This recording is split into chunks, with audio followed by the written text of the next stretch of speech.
اسلام آباد ڈی چوک میں دھرنے میں جو لوگ یہاں پہ بیٹھے ہوئے ہیں جی،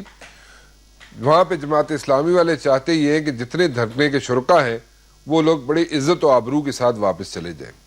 اور کوئی گیو اینڈ ٹیک ہو جائے، درمیانی راستہ، بڑی گھسی پٹی لائن ہے ویسے درمیانی راستہ، لیکن درمیانی راستہ کوئی ایسا نکل آئے جس میں فیس سیونگ سب کی ہو جائے، گورنمنٹ کی بھی ہو جائے، طاہر القادری صاحب کی بھی ہو جائے اور عمران خان صاحب کی بھی ہو جائے. لیکن ایسا ہوتا ہوا نظر نہیں آتا، کیونکہ عمران خان صاحب بہت ریجڈ اپنا انہوں نے ایٹیچیوڈ رکھا ہوا ہے اور انہوں نے کہا جی جب تک وزیر اعظم استعفیٰ نہیں دیں گے میں واپس نہیں جاؤں گا. اور اس کے علاوہ جناب اگر مجھے یہاں پہ قربانی بھی کرنی پڑی، قربانی کے دن ان کی سالگرہ بھی ہے عمران خان صاحب کی، کہتے ہیں جی میں سالگرہ بھی یہیں پہ مناؤں گا، قربانی بھی یہیں پہ کروں گا ڈی چوک میں، اور یہیں پہ بیٹھا رہوں گا اس وقت تک جب تک جاتے نہیں ہیں میاں برادران گھر، استعفیٰ نہیں دیتے. استعفے پہ وہ بات کرنے کے لیے تیار نہیں ہے گورنمنٹ والے. شریف برادران کہتے ہیں جی اور کچھ کرانا جائے تو کرا لو، استعفیٰ شفا ایسی کوئی نہیں دینا. خیر ایک اور چیز بھی عمران خان صاحب کہتے ہیں جناب کہ انہوں نے کہا تھا کہ جناب پبلکلی آ کے گورنمنٹ والوں نے کہا جی کہ 5.5 جو ان کے جو ڈیمانڈز تھی وہ ہم نے مان لی ہیں، لیکن 5.5 ڈیمانڈ جو ہیں وہ بھی نہیں مانی گئی. اور وہ عمران خان صاحب کہتے ہیں یہ سب جھوٹ ہے، یہ سب آئی واش ہے. سو اس کا ایک درمیانی راستہ، اس کا ایک ایسا فیس سیونگ جس میں سب کی عزت و آبرو رہ جائے، اس میں ایک بڑا وائٹل رول پلے کیا ہے ایسی شخصیت نے جو جماعت اسلامی کے چیف ہیں اور جماعت اسلامی کے امیر بھی کہا جاتا ہے ان کو، سراج الحق صاحب. سراج الحق صاحب سے پوچھتے ہیں کہ جناب اب بھی کوئی راستہ نکلے گا یا اسی طرح، کیونکہ جو راستہ نکالنے کی کوشش کر رہے ہیں سراج الحق صاحب پہلے دن سے کہہ رہے ہیں کہ راستہ نکلے گا، بڑے وثوق سے کہتے رہے مجھے پہلے دن سے میرے شو میں آ کے انہوں نے کہا جی راستہ نکلے گا، بالکل نکلے گا. اس کی پیس ذرا تھوڑی سی سلو ہو سکتی ہے لیکن راستہ ضرور نکلے گا. آج پھر پوچھ لیتے ہیں جناب کہ کیا کہتے ہیں وہ. سراج الحق صاحب کیسے ہیں آپ؟ اللہ کا احسان ہے میرے بھائی. سراج الحق صاحب ابھی بھی آپ اس چیز پہ قائم ہیں جناب کہ کوئی راستہ نکل آئے گا اور یہ جتنے شرکا بیٹھے ہوئے ہیں پیٹ والے ہوں یا عمران خان کے فالورز ہوں، یہ کوئی نہ کوئی راستہ نکل آئے گا اور یہ عزت و آبرو کے ساتھ گھر چلے جائیں گے؟ عمران خان صاحب تو کہتے ہیں میں اپنی سالگرہ بھی یہیں پہ مناؤں گا جناب، عید والے دن ان کی سالگرہ ہے ادھر ہی مناؤں گا میں. بسم اللہ الرحمن الرحیم. رانا مبشر صاحب اس میں بھی شک نہیں ہے کہ سب ایک بند گلی میں ہے اس وقت، حکومت بھی، پیٹ بھی، پی ٹی آئی بھی، اور تینوں سیاسی جماعتیں ایک مشکل سے دوچار ہے. اور صرف یہ تینوں نہیں ہے، پوری قوم اور پورا ملک ایک مشکل سے دوچار ہے، ایک بحران سے دوچار ہے. اور چھوٹا ہو یا بڑا سب سوچتے ہیں کہ اس بحران کا ہوگا کیا، پاکستان کا کیا ہوگا، ہمارے مستقبل کا کیا ہوگا. آپ نے فرمایا کہ یہ جو بیچ کا راستہ ہے یہ اب ایک گھسی پٹی بات ہے. میں اس سے اتفاق نہیں کرتا ہوں اور ہمیشہ ایک توازن، ایک عدل اور انصاف کی بات پہ یقین رکھتا ہوں. اور اب بھی میرا یہی خیال ہے کہ جو تجاویز ہم نے حکومت کو دی ہے، پیٹ کو دی ہے، پی ٹی آئی کو دی ہے، میرے خیال میں اگر یہ تینوں اس پر عمل کر لے اور ایک گرین سگنل ہمیں دے دے کوئی بھی اس میں سے کہ ہاں ہم اس پر عمل کے لیے تیار ہیں، تو ہم اس بات کو آگے بڑھائیں گے. میں آپ کے علم میں لانا چاہتا ہوں کہ ہم نے پھر 24 تاریخ کو سیاسی جرگے کے زعماء کو، اپنے قائدین کو بلایا ہے. سچویشن اور صورتحال پر غور کر کے ہم آئندہ کے لیے لاہ عمل بنائیں گے اور تینوں فریقوں کے ساتھ ایک بار پھر ہم رابطے کریں گے. آپ کے علم میں ہے کہ پیٹ کے لوگوں میں خواتین بھی شامل ہیں اور خصوصی طور پر چھوٹے بچے شامل ہیں. ان کو جب ہم دیکھتے ہیں تو ہمارا دل دکھتا ہے اور اس لیے ہم بے قرار ہے کہ جس طریقے سے بھی ہو ان خواتین کا، ان بچوں کا کوئی راستہ نکل آئے تاکہ یہ خوشی خوشی اپنے گھروں کو بھی جائے. ہم یہی چاہتے ہیں کہ پی ٹی آئی جنہوں نے جمہوری سفر شروع کیا ہے. کروں گا یہاں پہ سراج الحق صاحب تھوڑا سا انٹرپٹ کروں گا آپ کو. میں ساتھ دو جو 7 چیزیں آتی جا رہی ہیں، سوالات آتے جا رہے ہیں، میں آپ سے چاہوں گا کہ اس پہ بھی آپ اپنی انپٹ دیتے جائیے. آپ نے کہا کہ حکومت کے سامنے آپ پھر کچھ چیزیں رکھیں گے، پیٹ کے سامنے، حکومت کے سامنے، عمران خان کی پارٹی کے آگے، عمران خان کے آگے آپ کچھ چیزیں رکھیں گے. مجھے اگر آپ بتانا پسند کریں کہ حکومت کے آگے آپ کیا چیزیں رکھنا چاہ رہے ہیں ایک مرتبہ پھر دوبارہ، وہ کیا چیزیں ہمیں ذرا آپ بتا دیں تاکہ کلیئر پکچر آ جائے، ذہنوں میں پتہ چل جائے ان کو۔ اس میں جو پیٹ ہے، پیٹ کا تو اصل مطالبہ یہی تھا کہ وزیر اعظم اور وزیر اعلیٰ کے خلاف اور وزراء کے خلاف FIR درج ہو، اس میں تو کامیاب ہو گئے، اور ہم نے ان کو تجویز دی کہ آپ اس کو ایک خوشی اور ایک جشن کے طور پر لے لیں، اور یہ آپ کی بڑی کامیابی ہے۔ اب اگر پنجاب میں آپ کا ریزرویشن ہے تو اس کیس کو ہم پشاور میں یا کراچی میں چلا سکتے ہیں، اور ہم چاہتے ہیں کہ اب بھی ہم اس کو اس چیز پہ راضی کر لیں۔ ہم حکومت سے یہ کہیں گے کہ یہ جو 5.5 نکات ہے، اس پہ کچھ جزیات پر PTI اور ان کے درمیان اختلاف ہے، لیکن ہم نے اس پر بہت سوچا، وہ اختلاف ایسا نہیں ہے جو حل نہیں ہو سکتا ہے، اس کے لیے کچھ حکومت کو دل بڑا کرنا پڑے گا اور کچھ PTI والوں کو بھی۔ تو اس لیے میں سمجھتا ہوں کہ جو لوگ حکومت میں ہیں ان کو زیادہ دل کشادہ اور وسعت نظری اور وسعت قلبی کا مظاہرہ کرنا پڑے گا۔ باقی جہاں تک وزیر اعلیٰ پنجاب یا وزیر اعظم پاکستان کی بات ہے، ان کے استعفیٰ کی بات ہے، تو اس کو بھی ہم نے اس کے ساتھ مشروط کیا ہے کہ اگر دانلی حکومت نے، عدالت نے ثابت کر دی اور عدالتی کمیشن نے یہ کہا یا سمری کورٹ نے یہ کہا، جو ایک مطالبہ ہے کہ ایک منظم دانلی میں موجودہ حکومت کے لوگ شریک ہے، تو انہوں نے اسمبلی فلور پر بھی کمنٹ کیا ہے، اور ایک بار پھر اس کا وعدہ دینا ہوگا، اور اس پر تمام سیاسی جماعتیں جو ہیں وہ گواہ کے طور پر، گارنٹر کے طور پر کہ ہاں جو بھی ملوث پایا گیا ہے، جو بھی ہو وہ دانلی میں، تو اس کو عدالت اور قانون کے مطابق ڈیل کیا جائے گا۔ اس طرح جناب شہباز شریف صاحب کے حوالے سے بھی کہ اگر عدالت کہتی ہے کہ واقعی اس کا ہاتھ میں اس بڑے واقعے میں، تو پھر تو اخلاقی طور پر بھی وہ وزیر اعلیٰ نہیں رہ سکتا ہے۔ میرے بھائی، میرا یہ خیال ہے کہ ہم نے ویسی جذباتی بات نہیں کی، ہم نے سابق ججز کے ساتھ، ہم نے وکلاء کے ساتھ، ہم نے غیر جانبدار سیاسی قائدین کے ساتھ مشاورت کی ہے، اور ان تمام لوگوں کی آراء لے کر ان 8 تاریخ کو ہم نے مرکز کو بھی اور PTI کو بھی اور پیٹ کو یہ تجاویز دی ہے۔ تو میں سمجھتا ہوں کہ 40 سے زیادہ ہم نے اجلاس کیے ہیں، اور ہر اجلاس میں ایسی کوئی بڑی رکاوٹ ہمیں نظر نہیں آئی کہ جس کے بیس پہ ہم کہیں کہ اب تباہی اور بربادی کی طرف جانے کے علاوہ ہمارے ساتھ کوئی چوائس اور کوئی آپشن نہیں ہے۔ اب بھی بہت سارے آپشن موجود ہے، لیکن یہ ہے کہ تینوں سیاسی جماعتوں کو ذرا اس پر نظر ثانی کرنا تو پڑے گا۔ اچھا چلے، آپ نے کہا جی کہ تینوں پارٹیز کو دل بڑا کرنا پڑے گا، اور آپ نے یہ کہا کہ جناب اگر انویسٹیگیشن کروانی ہے یا کسی جگہ پہ کسی اور طریقے سے قانونی کارروائی کرنی ہے آپ لوگوں نے پارٹیز میں سے، جس کی بھی ڈیمانڈ ہے، پیٹ کی ہو یا عمران خان صاحب کی ہو، آپ بیسیکلی بتا رہے ہیں پیٹ کا، تو آپ اپنے صوبے میں خیبر پختونخوا میں بھی کرانے کے لیے تیار ہیں۔ بٹ دا پوائنٹ از کہ کون سی چیز ایسی ہے جو ہمیں نظر آئے گی یا اس قوم کو نظر آئے گی کہ یہ سٹیل میٹ جو ہے، یہ بند گلی جو ہے، یہ بالکل آگے ہمیں جو اندھیرا نظر آ رہا ہے کہ یہاں پہ اس چیز کا کوئی راستہ نہیں ہے، بلکہ آپ آج بھی مجھے بڑی خوشی ہو رہی ہے اس چیز پہ کہ آج بھی آپ اس چیز پہ بڑے کانفیڈنٹ ہیں کہ جناب اس کا کوئی حل نکلے گا، اور یہ بالکل اس میں چوائسز ہے، اس میں آپشنز ہے، اور اس کو ہم ایکسپلور کر سکتے ہیں۔ وہ کون سی آپشنز ہیں ذرا کائنڈلی وہ بھی بتائیے ہمیں۔ میں ایک چھوٹی سی بریک لے لوں اور اس کے بعد آتا ہوں، آپ ذرا کائنڈلی ہمیں 1 2 3 جتنی بھی آپشنز ہیں سامنے جس پہ حل نکل سکتا ہے وہ ذرا کائنڈلی شیئر کیجیے گا ایک چھوٹی سی بریک کے بعد۔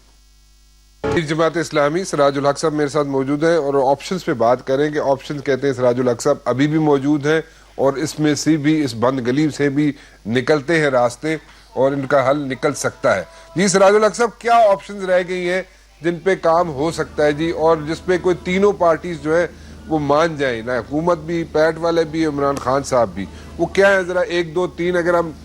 اس کی ایک چیک لسٹ بنا لیں یا اس پہ ڈسکشن کر لیں جی۔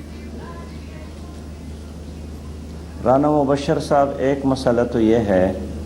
کہ جب سے یہ لوگ پارلیمنٹ سے نکلے ہیں یا سرکاری عمارتوں سے نکلے ہیں اور ڈی چوک میں واپس آئے گئے ہیں تو حکومت ایزی ہو گئی ہے، اور جو پریشر تھا حکومت پر انہوں نے اپنے آپ کو ایک لحاظ سے ایزی محسوس کیا. جو ڈی چوک میں دھرنے والے بیٹھے ہیں تو وہ اس ماحول سے کے عادی ہو گئے اور وہ اس ماحول کو انہوں نے آہستہ آہستہ اپنے کلچر کا ایک حصہ بنایا. تو اب تینوں فریق جو ہے وہ ایک مشکل سے نکل گئے ہیں. حکومت بھی دیکھنے اور سننے کے عادی ہو گئی ہے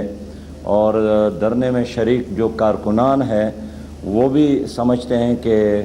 اب چونکہ ہم ایک ایسی جگہ پر ہیں جو کسی لحاظ سے قابل اعتراض نہیں ہے اور ہم اس پہ زیادہ وقت بھی گزار سکتے ہیں. میں آپ کے علم میں لانا چاہوں گزشتہ دنوں تمام اپوزیشن لیڈرز نے ہمیں بلایا جناب خورشید شاہ صاحب کے گھر میں اور اس میں تمام قائدین شامل تھے اور لحاظ سے وہ بھی ڈسہالٹ تھے اور پریشان تھے کہ شاید آپ کی سیاسی جرگے نے اور تقریباً 37 سے زیادہ میٹنگز نے بھی کوئی نتیجہ نہیں دیا, اب اس کو اپنی حال پر چھوڑنا چاہیے. لیکن میں نے ان سے عرض کیا کہ جن ممالک میں آئین اور جمہوریت نہیں ہے وہاں دھرنے, وہاں لشکر بنتے ہیں اور ہم بہت قریب سے دیکھ رہے ہیں عراق کو بھی, شام کو بھی, لیبیا کو بھی, افغانستان کو بھی, اور ایون یہی منظر اب مصر میں ہم نے دیکھا کہ وہاں بھی ایک منتخب حکومت تھی اور چند ہزار لوگ وہاں اکٹھے ہو گئے, 4-5 مہینے انہوں نے دھرنا دیا اور فوج نے وہاں بڑی نصیحت کی کہ آپ لوگ آپس میں بیٹھ جائے, بات چیت کر لے, صلح کر لے. وہ نہیں مانے, ایک دوسرے کو برداشت نہیں کیا اور بالآخر وہاں جمہوری حکومت ختم ہو گئی اور ایک بار پھر وہاں مارشل لا اور فوجی ڈکٹیٹرشپ قائم ہو گئی. تو جب میں نے یہ ساری صورتحال اپنے اپوزیشن قائدین کے سامنے ان کی خدمت میں رکھی, انہوں نے پھر ہمیں کہا کہ آؤ یہ بات صحیح ہے تو آپ اپنی اس کام کو آگے بڑھا لے. البتہ یہ ضرور انہوں نے ایڈوائز کیا کہ اس بار آپ عمران خان صاحب کے ساتھ ڈائریکٹ بات کر لے اور جناب ڈاکٹر طاہر القادری صاحب ڈائریکٹ بات کر لے اور اس طرح سرکار کے ذمہ دار ترین لوگوں سے بات ہو. تو 24 تاریخ کو ہم نے پھر اپنی سیاسی جرگے کا اجلاس بلایا ہے اور اب ہماری کوشش ہوگی, خواہش ہے کہ ہم ان بڑے قائدین کے ساتھ ڈائریکٹ بات کر لیں اور اپنی اس طویل جدوجہد کو فروٹفل اور میننگ فل بنائیں. اب جب آپ کہتے ہیں کہ آپ کیوں اب بھی ایک خوش فہمی کا شکار ہیں, تو میں اس بنیاد پر ایک امید کا چراغ روشن دیکھتا ہوں کہ تینوں جماعتوں نے ابھی ایک نہیں کہا ہے کہ ہم عیسائیین کو ہم نہیں مانتے ہیں اور ہم بالکل باغی ہے اور بغاوت کی طرف جا رہے ہیں. تینوں عوام کی بات, تینوں آئین کی بات, جمہوریت کی بات, عوامی مفادات کی بات کرتے ہیں. تو اگر یہ چیز قدر اشتراک ہے تو اسی آئین کو لے کر ہم حکومت سے بھی بات کرتے ہیں, ہم پیٹ سے بھی بات کرتے ہیں, ہم پی ٹی آئی سے بات کرتے ہیں. ویسے پیٹ والوں کی تو تقریباً 90% سے زیادہ مسائل حل ہو گئے, ان کے FIR ایک نہیں 2 FIR وزیر اعظم اور وزیر اعلیٰ کے خلاف درج ہو گیا ہے. اور یہ شاید گزشتہ طویل عرصے میں نے کئی صدیوں میں نے تاریخ میں نہیں پڑھا ہے کہ کسی سیاسی جماعت کو اتنی بڑی کامیابی حاصل ہو گئی ہے. میرا یہ خیال ہے کہ جلسے کرنا, جلوس کرنا, اس کو ان معنوں میں نہیں لینا چاہیے کہ یہ بالکل کوئی بغاوت ہے. یہ ہر سیاسی جماعت کا حق ہے اور میں سمجھتا ہوں کہ جس حکومت کے سامنے اپوزیشن نہ ہو, اپوزیشن ایک آئینہ ہے, تو خود اس حکومت کے لیے بھی یہ بہتر بات نہیں ہے. تو ہم دوبارہ اپنی کوششوں کا آغاز کر رہے ہیں. اگر آپ جب کہتے ہیں کہ آپ مایوس کیوں نہیں ہیں, میں اس لیے مایوس نہیں ہوں کہ میں جس گلی, جس کوچے, جس بازار میں, جس ہوٹل میں, جس دکاندار سے ملتا ہوں, ہر کوئی یہ کہتا ہے کہ صلح ہونا چاہیے, جوڑ کی طرف جانا چاہیے اور ان تینوں کو بیٹھ کر ایک بات بنانی چاہیے. تو میں سمجھتا ہوں کہ اگر عوام کی وش اور خواہش ہے تو ضرور اس خواہش کو اور اس وش کو اور اس تمنا کو ایک بار ایک عملی جامہ پہنایا جا سکتا ہے. اچھا, مجھے ایک بات بتائیں سراج الحق صاحب, آپ نے کہا جی کہ آپ نے اگزامپل دیا تحریر اسکوائر کا, اور تحریر اسکوائر بن گیا تھا اور تحریر اسکوائر کا آپ نے جو بھی ہسٹری تھی اس کو شیئر کیا آپ نے اپنے کولیگز کے ساتھ, اور پھر انہوں نے کہا جی کہ 24 کو پھر دوبارہ بیٹھیں آپ, پھر دوبارہ ایک ایفرٹ کریں, پھر انیشیٹو لیں آپ. ڈو یو تھنک کہ یہاں پہ تحریر اسکوائر بنتا ہوا آپ کو نظر آ رہا ہے؟ کیونکہ تحریر اسکوائر کی تھوڑی سی ہسٹری جو تھی وہ ڈفرینٹ ہے, یہاں پہ تھوڑا سا فرق ہے اس میں. نمبر 1. نمبر 2, میں آپ اکٹھے ہی سوال کرنا چاہ رہا ہوں آپ سے, کیونکہ آپ کو میں بیچ میں روکنا نہیں چاہ رہا, انٹرپٹ نہیں کرنا چاہ رہا. دوسرا, مجھے یہ بتائیں آپ کہ آپ کے خیال میں یہ آپ کا ایک ابھی ریسنٹلی ایک اسٹیٹمنٹ بھی آیا تھا کہ حکومت جو ہے وہ اس کرائسس کو سالو نہیں کرنا چاہتی. سو اگر حکومت کرنا نہیں چاہتی کرائسس کو سالو, بڑا دل عمران خان کریں یا طاہر القادری کے, چلے 90% تو مسائل طاہر القادری صاحب کی ڈیمانڈز حل ہو چکی ہیں, تو پھر کیسے یہ سب کچھ ہوگا اگر حکومت جو گیونگ اینڈ پہ ہے وہ اگر کچھ نہیں کرتی, کچھ وہاں پہ دینے کے موڈ میں نہیں ہے اگر وہ, تو پھر کیسے مسائل حل ہوں گے؟ جی رانا صاحب, آپ کی کوشچن کے 2 حصے. جو پہلا سوال تحریر اسکوائر کے حوالے سے آپ نے کیا, وہاں بھی اس تحریک کے 2 فیزز تھے. ایک وہاں جو ڈیموکریٹک اور عوامی جماعت تھی اخوان المسلمین,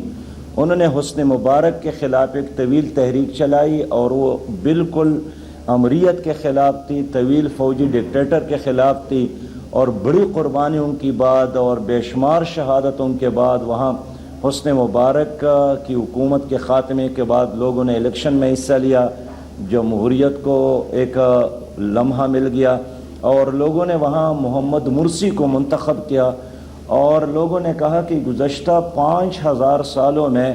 یہ پہلا آزادانہ الیکشن ہے مصر میں, اور عوام نے محمد مرسی کو منتخب کیا.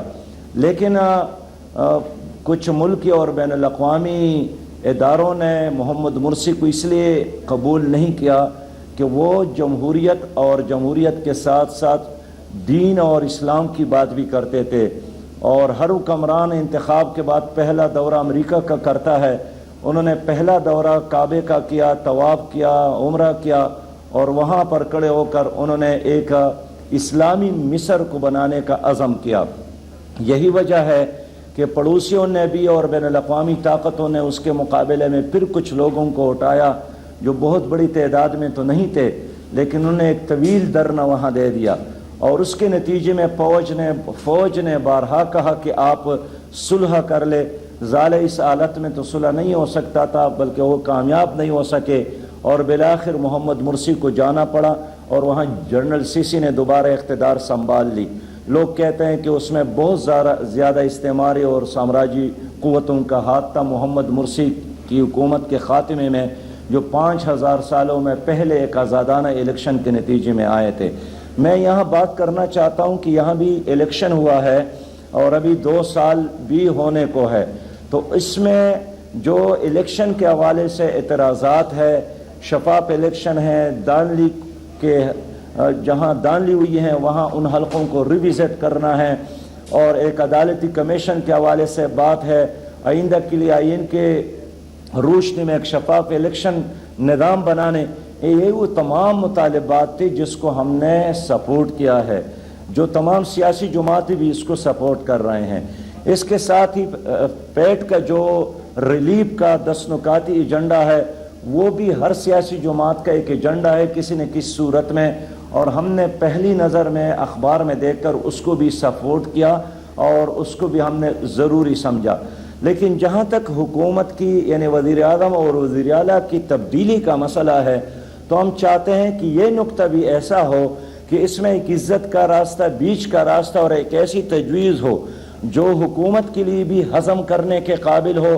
اور موجودہ ماحول میں بھی ہماری سوسائٹی اس کو ہضم کر سکے. اس لیے میں نے وزیر اعظم کے استعفیٰ کے لیے بھی اور ہم نے وزیر اعلیٰ کے استعفیٰ کے لیے بھی ایک درمیان کا راستہ نکالا, اور اس کو نتی کیا عدالتی فیصلوں کے ساتھ. اور ظاہر بات ہے عدالتی فیصلے جب ہوں گے اس کے لیے ہم نے یہ بھی تجویز کی کہ اس کا ایک ٹائم بھی مقرر ہو. ایسا نہ ہو کہ کمیشن جس طرح 2, 3 اور 4 سال چلتے ہیں, وہ 60 دن بھی ہو سکتے ہیں, 45 دن بھی ہو سکتے ہیں, وہ 90 دن بھی ہو سکتے ہیں. میں سمجھتا ہوں کہ ہم نے اس تجویز کو جذباتی طور پر تینوں کے پاس نہیں بھیجا ہے, اگرچہ اس میں سرکار کی طرف سے ایک خبر آئی بھی ہے کہ ہم نے تو تجویز دینے کا مینڈیٹ نہیں دیا تھا. اس پر میں نے وضاحت کی کہ یہ ہمارے طرف سے ڈیسیجن نہیں ہے, یعنی فیصلہ نہیں ہے, ایک تجویز ہے, ہمدردی کے ساتھ ہم نے تینوں کے پاس بھیجا. یہاں تک رانا صاحب آپ نے ایک خبر کا حوالہ دیا. سراج الحق صاحب ایک چھوٹا سا انٹرپشن کرنا چاہوں گا آپ کو کہ کیا آپ اور حکومت کیا آپ کی فریکوینسی ملتی بھی ہے یا نہیں؟ اور نمبر 2 ایک اور سوال ہے، میں وہ یہ کرنا چاہ رہا ہوں کہ ایک بڑا کنفیوژن ہے amongst the masses and the political parties کہ جماعت اسلامی کا یہ نہیں پتہ چل رہا کہ وہ کس سائیڈ پر کھڑی ہے. کیا وہ حمایت کر رہی ہے حکومت کی، حکومت کے خلاف ہے، یا دھرنوں کی حمایت کر رہی ہے، یا دھرنوں کے خلاف ہے؟ کہاں پہ کھڑی ہے؟ پہلی دفعہ کوئی ایسی پکچر سامنے کلیئر نہیں آ رہی جماعت اسلامی کی طرف سے کہ جماعت اسلامی کھڑی کہاں پر ہے. ایک میں تھوڑی سا امیر صاحب ایک چھوٹی سی بریک لے لوں، یہ دونوں سوالات کے جواب آپ break. Clear picture Jamaat Islami کی طرف سے لوگوں کو نہیں نظر آ رہی، وہ کلیئر پکچر کیا ہے؟ جماعت اسلامی حکومت کے ساتھ ہے، حکومت کے اگینسٹ ہے، دھرموں کی مخالفت کر رہی ہے یا دھرنوں کی حمایت کر رہی ہے؟ اس کا اگر آپ جواب دیں. رانا صاحب، آپ کا کویشچن، کنفیوژن ہے لوگوں، آپ کا سوال بہت دلچسپ ہے کہ آپ کی فریکوینسی کس سے ملتی ہے. کل ایک وفاقی منسٹر کا بیان میں نے اخبار میں پڑھا اور اس نے فرمایا تھا کہ ہم نے تو تجویز دینے کا مینڈیٹ نہیں دیا تھا. تو میں یہ کلیئر کرنا چاہوں کہ ہم حکومت کی طرف سے نمائندے نہیں ہیں، ہم اپوزیشن جماعتوں کی طرف سے. اور ان کے بیان سے میں نے محسوس کیا کہ جو ہماری تجویز ہے وہ شاید سرکار کو بھی کڑوی لگی ہے اور اس کو ایزی نہیں لیا ہے. بہرحال میں اس کو بھی پازیٹیو لے رہا ہوں. لیکن جہاں تک دھرنے میں شریک قائدین کی بات ہے، انہوں نے بھی فوری طور پر ہماری تجاویز پر رسپانس نہیں دیا ہے. شاید یہ تینوں ایک دوسرے کا انتظار کرتے ہیں کہ کون پہل کرتے ہیں. باقی رہا یہ سوال کہ ہم کس کے ساتھ ہیں اور کس کے ساتھ نہیں ہیں. تو اگر ہم کسی کا ساتھ دے دیں تو اس کا مطلب یہ ہے کہ پارٹ آف پرابلم، ہم پرابلم کا ایک حصہ بنیں گے. اس لیے ہم مسئلے کا ایک حصے بننے کی بجائے ہم مسئلے کو حل کرنے کی طرف جا رہے ہیں. اور میں عوام کے ساتھ ہوں، میں اپنے آئین کے ساتھ ہوں. اس لیے کہ پاکستان کے جو موجودہ آئین ہے یہ کاغذ کا ٹکڑا نہیں ہے، یہ ایک زنجیر ہے جس نے چاروں صوبوں کو ایک وحدت دی ہے، تمام قومیتوں کو ایک سب میں کھڑا کیا ہے. اور رانا صاحب، میں بتانا چاہتا ہوں کہ اگر اس آئین کا خدا نخواستہ خاتمہ ہوا تو 4 صوبوں کو دوبارہ متحد کرنا، قومیتوں کو متحد کرنا، یہ کارِ دارد، یہ بہت مشکل کام ہے. اس لیے میں بڑے خلوص کے ساتھ اس آئین کے تحفظ کے لیے کوشش کر رہا ہوں. باقی اس جمہوریت پر ہمارے بہت سارے اعتراضات ہیں، ہمارے بہت سارے تحفظات ہیں، اور ہم خود سمجھتے ہیں کہ جو موجودہ نظام ہے یہ سرمایہ داروں اور جاگیرداروں اور نوابوں اور مخدوموں کے لیے بہت فٹ نظام ہے. لیکن عام ہم جیسے لوگوں کے لیے یہ جو سیاست ایک تجارت بن گئی ہے یہ ہمیں سوٹ نہیں کر رہا. اس لیے میں نے پی ٹی آئی سے بھی بات کی ہے، میں نے مسلم لیگ سے بھی بات کی ہے، میں نے پیپل پارٹی سے بات کی ہے کہ ہمارے لیے بہتر راستہ یہی ہے کہ ہم سب اتفاق کر لیں اور اس ملک میں ہم متناسب نمائندگی کا طریقہ کار اپنا لیں تاکہ ہماری قوم منشور کو ووٹ دے دے، پارٹی کو ووٹ دے دے، اور پارٹی قائد وہ علاقوں کی جاگیرداروں کے ہاتھوں میں یرغمال نہ ہو. اس وقت تو ساری سیاست یہ تو یرغمال ہے جاگیردار اور سرمایہ داروں کے ہاتھوں میں. اچھا ایک بات بتائیں جی، آپ نے تحریر اسکوائر پہ بڑے تفصیلاً ذکر کیا، تحریر اسکوائر کی ہسٹری پر بھی، تحریر اسکوائر پر بھی، اس کے بیک گراؤنڈ پہ بھی، اور اس کا بیک ڈراپ آپ نے بالکل سامنے رکھ دیا. وہاں پر تو لگ گیا مارشل لا اور وہاں پہ ڈریگ ہوتی رہی سچویشن، وہاں پہ کوئی سلوشن نہیں نکلا، اور وہاں پر بھی فوج کہتی رہی کہ جناب کوئی سلوشن نکالے، پولیٹیکل پارٹیز پہ زور دیتی رہی، اور یہاں پر بھی فوج کہتی رہی اور کہہ رہی ہے کہ جناب سلوشن پولیٹیکل پارٹیز خود نکالیں، پولیٹیشینز خود بیٹھ کے نکالیں. لیکن کوئی سلوشن ایسا سچ نکل نہیں رہا. بے شک آپ کی کوششیں جو ہیں اس پہ میرے خیال میں جتنا اس کو سراہا جائے وہ کم ہے، لیکن پھر بھی سلوشن ایسا ابھی تک کوئی ہمارے سامنے آیا نہیں. ڈو یو تھنک کہ یہاں پہ کوئی بوٹوں کی آواز آ سکتی ہے، یا ہم اس طرف جا رہے ہیں؟ تحریر اسکوائر والی ایکچوئل تحریر اسکوائر والی سچویشن بننے جا رہی ہے؟ کوئی ایسی سچویشن ہے آپ کو نظر آتی ہے جی؟ میرے خیال میں جو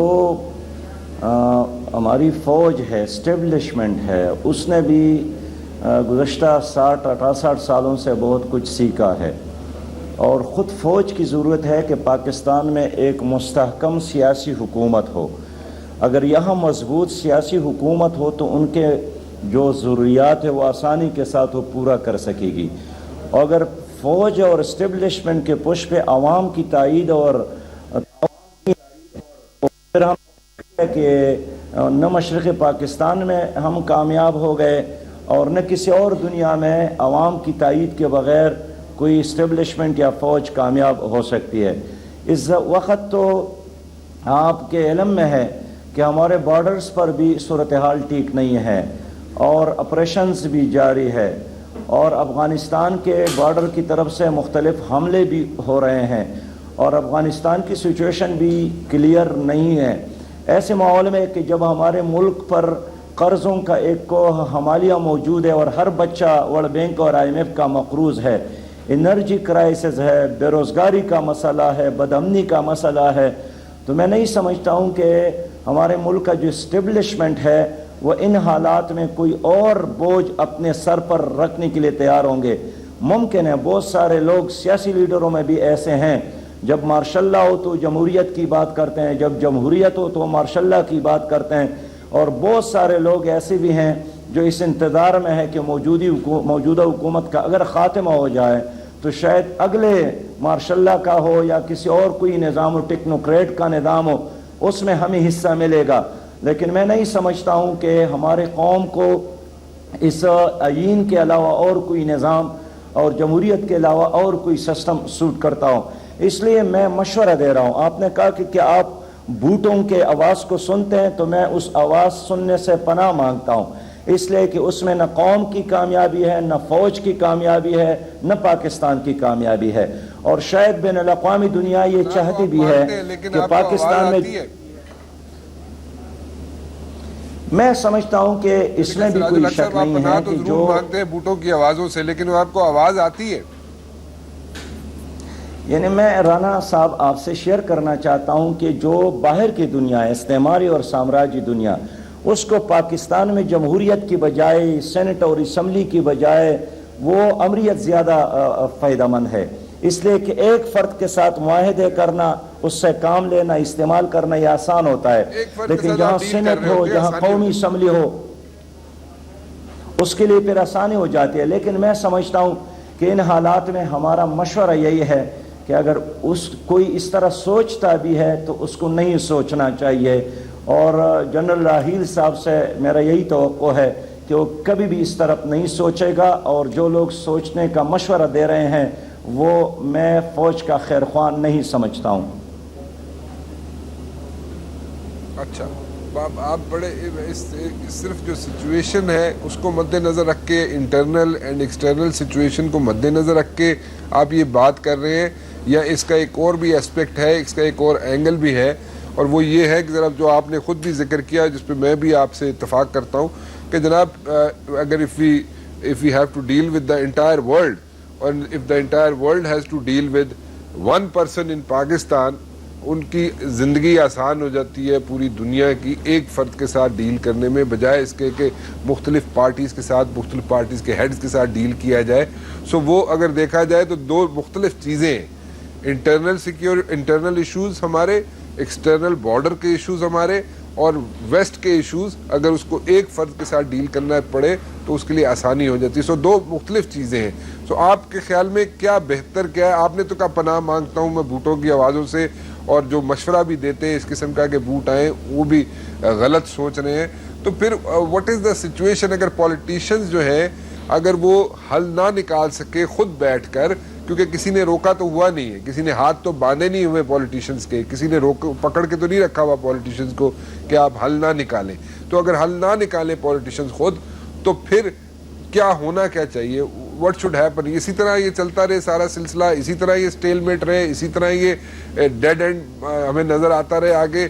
یا پھر کچھ آگے کچھ ہونا بھی چاہیے؟ تو عمران خان جو باتیں کرتا ہے وہ کرتا تو ٹھیک ہے, ہو سکتا ہے اس کی امپلیمنٹیشن میں, اس کا طریقہ کار میں لوگوں کو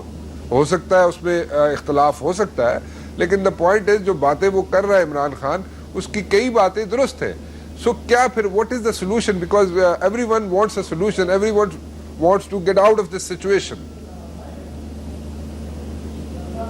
رانا مبشر صاحب, اگر آپ نے کسی گھر میں داخل ہونا بھی ہے اور وہ آپ کا حق ہے, وہ آپ کی رائٹ ہے, وہ آپ کی ضرورت ہے, تو بھی ہم مشورہ یہی دے رہے ہیں کہ آپ کو مین گیٹ پہ جانا چاہیے. کھڑکی یا روشن دان پر کودنے سے خود انسان کو بھی اور ماحول کو زیادہ خطرات لاحق ہو سکتے ہیں. اب راستہ یہی ہے کہ فی الوقت جو تجاویز ہم نے دیا اگر اس کو تینوں فریق قبول کر لے, جو ظاہر ہے ہم نے وہ تجاویز پارٹی مفادات سے بالاتر ہو کر سب نے, یعنی میرے ساتھ جرگے میں ایسے لوگ ہیں جن کا پارلیمنٹ کے اندر ایک واضح نقطہ نظر ہے, وہ موجودہ نظام کے ساتھ ہے, لیکن جب وہ ہمارے ساتھ جرگے میں بیٹھتے ہیں تو اپنے وہ ذاتی یا پارٹی کے خیالات ایک طرف رکھ کر اس ایشو کو حل کرنے کے لیے مخلص بن جاتے ہیں, جس کو میں اپریشیٹ کرتا ہوں. تو اگر اس نظام کو قبول کیا جائے, اس جو تجاویز ہم نے دی ہے, اگلے مرحلے پر یہ ہو سکتا ہے کہ اگر تمام کے کنسنسس ہو تو پھر ہم قبل از وقت الیکشن کے لیے ڈیٹ بھی بات کر سکتے ہیں, لیکن میرے خیال میں اس کے لیے بھی تمام سیاسی جماعتوں کا اتفاق ضروری ہے اور کنسنسس ضروری ہے. یعنی میں اس لیے یہ بات دوبارہ کر لوں, سوال کرنا چاہوں گا. جی سراج الحق صاحب, میں اس لیے کہنا چاہتا ہوں کہ جن حلقوں میں دانلی ہوئی ہے اگر وہ ثابت ہو جائے, وہ 30 حلقے ہو یا 35 حلقے ہو جن کے بارے میں اب ان کی شکایات ہے, اور یہ ثابت ہو جائے اور سپوز یہ سلسلہ ایسا ہی آگے بڑھے کہ عدالت کو, اسمبلی والوں کو بھی اور قوم کو یقین ہو جائے کہ ایک بڑے پیمانے پر دانلی ہوئی ہے, تو اس کے لیے پھر کنسنسس کے ساتھ ایک ڈیٹ ہم طے کر سکتے ہیں قبل از وقت الیکشن کا. لیکن اس کے لیے بھی ہمیں کسی عدالت پر, کسی فورم پر اعتماد کرنا پڑے گا. I got your point سراج الحق صاحب, میں آپ بالکل ٹھیک طرف جا رہے ہیں. سو اگر میں یہ کہوں کہ عدالت جو ہے سب سے بڑی, اس ملک کی عدالت اگر یہ فیصلہ دیتی ہے کسی بھی سٹیج پر کہ جناب یہ جتنے الیکشنز تھے یہ ریگڈ تھے, majority of the elections were ragged, یا اگر یہ کہا جائے majority of the elections were ragged, majority of the sets were ragged, مختلف زیادہ تر حلقوں میں ملک کے دھاندلی ہوئی, تو اور اس طرح جناب یہ دوبارہ سے ری الیکشنز کرائے جائیں اور مڈ ٹرم الیکشنز کی کوئی ڈیٹ عدالت ہی دے دیتی ہے, تو پھر اس سے آپ اتفاق کریں گے نا؟ میرا یہ خیال ہے کہ یہ تو نہیں ہونا چاہیے کہ تمام سیاسی جماعتیں اس مرحلے پہ آپس میں تقسیم ہو اور پھر آئندہ جو الیکشن ہے وہ پھر متنازع بن جائے. اس لیے پہلے الیکشن ریفارمز, فیصلہ آ جائے تو وہ قبول ہوگا آپ کو؟ یقیناً الیکشن ریفارمز بھی ہونا چاہیے تاکہ آئندہ الیکشن کیسا ہونا چاہیے تاکہ وہ بھی داغدار نہ ہو. اور پھر یہ ہے کہ اگر یہ ثابت ہو جائے کہ ہاں ایک 50% سے زیادہ, ایک نصف سے زیادہ, انہیں بہت سارے ایسے حلقے جس پر کینڈیڈیٹ نے اعتراض نہیں کیا ہے, اور چند ایسے حلقے ہیں وہ 10 بھی ہیں وہ. جی ٹھیک ہے سراج الحق صاحب, میں آئی گاٹ یور پوائنٹ, میں بات آپ کی سمجھ گیا. میں معذرت چاہتا ہوں, وقت کی بندش ہے, مجھے یہاں پہ وائنڈ اپ کرنا پڑے گا. سراج الحق صاحب شو کو بہت بہت شکریہ آپ کا, آپ تشریف لائے. جاتے جاتے ایک چیز ضرور شیئر کرنا چاہوں گا اپنے ویورز کے ساتھ کہ کوئی اگر ایسا فیصلہ آ جائے حکومت کی, عدالت کی طرف سے کوئی ایسا فیصلہ آ جائے کہ جناب اس طرح الیکشنز ریگڈ تھے اور مڈ ٹرم الیکشنز کی طرف جانا چاہیے اور عدالت اپنا رول پلے کرے, تو وہ میرے خیال میں سب کو قبول ہوگا. فی الحال رانا مبشر کو اجازت دیجیے, اللہ حافظ.